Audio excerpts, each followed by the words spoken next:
29 जून 2024 को India T20 world cup जीतती है It's India who win the T20 World Cup. और उसी के ठीक 10 दिन बाद 9 जुलाई को गौतम गंभीर इंडिया के नए हेड कोच बनते हैं। Gautam Gambhir be the next coach of Team India. Gautam गंभीर के आने से इंडियन टीम में एक रिवॉल्यूशन सा आ गया है। उनके आने से इंडियन टीम ने उन मुकामों को हासिल किया है जिसे वो कभी नहीं करना चाहती थी। देखो ना, जहाँ पहले इंडियन टीम अपने घर में डोमिनेट किया करती थी, जहाँ पहले इंडिया को इंडिया में ही हरा पाना मुश्किल हुआ करता था, वहीं आज हम एक मैच जीतने के लिए स्ट्रगल कर रहे हैं। 2012 से लेकर 2024 तक पिछले 12 सालों में इंडिया एक भी होम टेस्ट सीरीज नहीं हारा था। वहीं जीजी एरा में इंडियन टीम पहली बार न्यूजीलैंड के सामने व्हाइट वॉश हो जाती है, और एक व्हाइट वॉश काफी नहीं था तो हम 25 सालों बाद साउथ अफ्रीका से भी व्हाइट वॉश हो जाते हैं। सच में गौतम गंभीर एक महान कोच हैं और उनके अंडर हम दोबारा WTC से बाहर हो चुके हैं। भले ही हमारे T20 में रिकॉर्ड्स अच्छे हों, लेकिन ODI में हमारे रिकॉर्ड्स टेस्ट फॉर्मेट से लगभग सेम हैं, क्योंकि जब इंडिया श्रीलंका ODI सीरीज खेलने जाती है तो हम वहाँ भी पूरे 27 सालों बाद श्रीलंका से ODI सीरीज हार जाते हैं। एंड नो डाउट गौतम गंभीर के आने से इंडियन टीम अपना डोमिनेंस और प्राइम फॉर्म दोनों खो रही है। सो लेट्स टॉक अबाउट जीजी एंड हिज कोचिंग एरा। दिसंबर 2018 में गौतम गंभीर प्रोफेशनल क्रिकेट से रिटायरमेंट ले लेते हैं। उसके बाद 2022 और 23 में वो 2 साल तक LSG को मेंटोर करते हैं और उनकी मेंटरशिप में LSG दोनों सीजन प्लेऑफ तक पहुंचती है। उसके बाद 2024 में गंभीर KKR को भी एज अ मेंटोर ज्वाइन करते हैं एंड सभी उनसे यही एक्सपेक्ट कर रहे थे कि जैसे उन्होंने अपनी कैप्टेंसी में 2012 और 14 में KKR को ट्रॉफी जिताई थी, वैसे ही वो इस साल भी उन्हें ट्रॉफी जिताएंगे, और ऐसा हुआ भी। उनकी मेंटरशिप में KKR 2024 का IPL टाइटल अपने नाम कर लेती है और इस जीत का सारा क्रेडिट गौतम गंभीर को दे दिया जाता है। लेकिन किसी को अंदाजा भी नहीं था कि इस जीत के बाद इंडियन क्रिकेट का बुरा समय आने वाला है।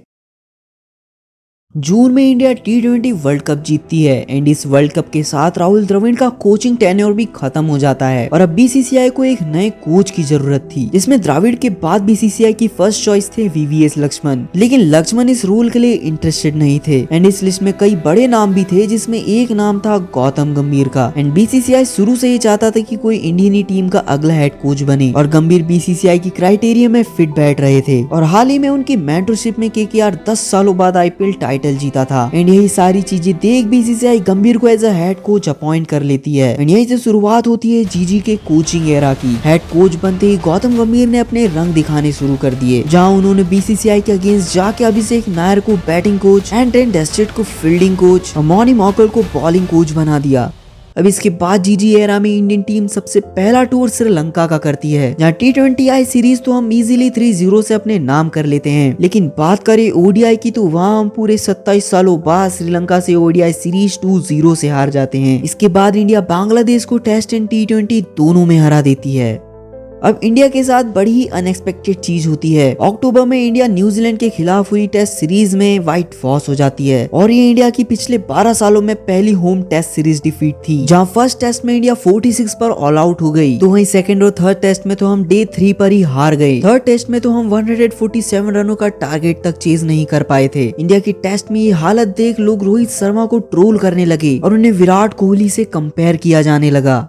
इसके बाद इंडिया बॉर्डर गावस्कर ट्रॉफी खेलने ऑस्ट्रेलिया जाती है और वहाँ फर्स्ट टेस्ट में हम 295 रनों के एक बड़े मार्जिन से जीतकर कमबैक करते हैं। लेकिन सेकंड टेस्ट से चीजें दोबारा बिगड़नी शुरू हो गई। हमारे की प्लेयर्स स्कोर करने में स्ट्रगल करने लगे और टीम में अनइवन चेंजेस होने लगे, जैसे अश्विन और जडेजा के बदले वॉशिंगटन सुंदर को खिलाना। और सबसे शॉकिंग चीज तो तब हुई जब अचानक थर्ड टेस्ट के बाद अश्विन ने टेस्ट से रिटायरमेंट ले लिया और इन सभी चीजों का नतीजा ये हुआ कि इंडिया BGTB पूरे 10 सालों बाद 1-3 से हार जाती है। और इतना सब होने के बावजूद कोई भी गंभीर का नाम तक नहीं ले रहा था एंड इस हार का भी सारा ब्लेम रोहित शर्मा पे डाल दिया जाता है और इसी वजह से रोहित 5th टेस्ट में खुद को बेंच कर लेते हैं। लेकिन इसके बावजूद भी हम वो मैच 6 विकेट से हार जाते हैं एंड अगर कैप्टन के एब्सेंस में भी रिजल्ट सेम ही है तो अब इसका जिम्मेदार कोचिंग स्टाफ होना चाहिए, लेकिन फिर भी किसी ने गंभीर में कोई सवाल नहीं उठाए। अब तक जीजी एरा में हम सिर्फ एक ही ODI सीरीज जीते हैं एंड लेट मी क्लियर, ये वीडियो साउथ अफ्रीका से चल रही ODI सीरीज से पहले बनाई गई है, तो हम उसके बारे में बात नहीं करेंगे। फिर आती है चैंपियंस ट्रॉफी, जो कि जीजी का पहला कोई ICC टूर्नामेंट था, क्योंकि WTC से तो हम BGT में ही बाहर हो गए थे। खैर चैंपियंस ट्रॉफी तो इंडिया पूरी तरह डोमिनेट करते हुए अपने नाम कर लेती है, लेकिन इसके बाद होती है बिल्कुल ही अनएक्सपेक्टेड चीज जिसने सभी को शॉक कर दिया। विराट कोहली और रोहित शर्मा अचानक एक साथ टेस्ट क्रिकेट से रिटायरमेंट ले लेते हैं, लेकिन इसके बारे में हम कभी और बात करेंगे। इसके बाद होता है इंडिया का इंग्लैंड टूर, और इस टेस्ट टूर में भी काफी अजीब चीजें होती हैं, जैसे कुलदीप यादव का एक भी मैच नहीं खेलना, साई सुदर्शन को फर्स्ट, फोर्थ और फिफ्थ मैच में नंबर 3 पे खिलाना, और फिर करुण नायर को सेकंड एंड थर्ड मैच में नंबर 3 पे खिलाना। यहाँ भी हम इन्हीं अनस्टेबिलिटीज के कारण इंग्लैंड सीरीज भी नहीं जीत पाए। फिर आता है एशिया कप, जिसे T20 फॉर्मेट में खेला गया था, एंड यहाँ भी इंडिया ने पूरे टूर्नामेंट में एक तरफा डोमिनेट करते हुए इजीली एशिया कप अपने नाम कर लिया। इसके बाद हम वेस्ट इंडीज को 0-2 से हराते हुए ये सीरीज भी अपने नाम कर लेते हैं, और फिर इंडिया ऑस्ट्रेलिया टूर पे जाती है 3 ODIs और 5 T20Is की सीरीज खेलने। एंड इस ODI सीरीज में विराट और रोहित हमें चैंपियंस ट्रॉफी के बाद पहली बार इंडियन जर्सी में दिखने वाले थे। खैर यहाँ भी हम ODI सीरीज के पहले 2 मैच हार जाते हैं, लेकिन लास्ट मैच में रोहित की 121 और विराट की 74 रनों की पारी हमें व्हाइट वॉश होने से बचा लेती है। इसके बाद T20I सीरीज होती है, उसमें भी एक ऐसा डिसीजन था जिसपे कई सवाल उठे थे, और वो था अर्शदीप सिंह के बदले अर्शित राणा को टीम में खिलाना। एंड इसी वजह से गंभीर पे एलिगेशन लगने लगे कि वो फेवरेटिज्म प्रमोट कर रहे हैं। और अब तो हम हाल ही में हुए साउथ अफ्रीका के खिलाफ टेस्ट सीरीज हार कर 25 सालों की विनिंग स्ट्रिक भी तोड़ चुके हैं, और इस हार के साथ हम दूसरी बार अपने ही घर पर व्हाइट वॉश हो चुके हैं। जीजी एरा में हम ODIs में मिक्स परफॉर्मेंस दे रहे हैं, जहां हम एक भी होम सीरीज नहीं आ रहे हैं, लेकिन वहीं ओवरसीज रिकॉर्ड हमारे बिल्कुल भी अच्छे नहीं है। और रही बात T20 की, तो वहाँ तो हमारा परफॉर्मेंस बढ़िया है, लेकिन अभी तक हमारी कोई भी फिक्स 11 नहीं है, और जीजी भाई 2027 वर्ल्ड कप तक के लिए अपॉइंट हुए हैं। एंड अगर हालात नहीं सुधरे तो हमारा T20 वर्ल्ड कप और ODI वर्ल्ड कप जीतने का सपना ही रह जाएगा।